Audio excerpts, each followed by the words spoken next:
2025 жылы қайда инвестиция жасасам болады? Осы сұрақ маған жиі келуде, и соған байланысты қазір сіздердің сұрақтарыңызға жауап беретін боламын.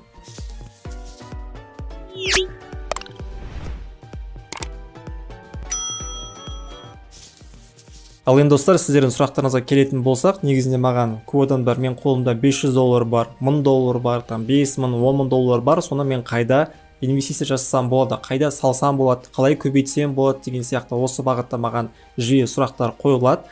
Мен әрине бірден айтамын достар, мен бірден ескертіп айтып қояйын, бұл жақта мен ешқандай сіздердің ақшаларыңызға бір жауапкершілік алмаймын. Мен тек қана қазіргі осы видеода өзім қайда ақша салып жатырмын, соны айтатын боламын. То есть сіз менің айтқанымды орындасаңыз да болады, немесе орындамасаңыз да болады.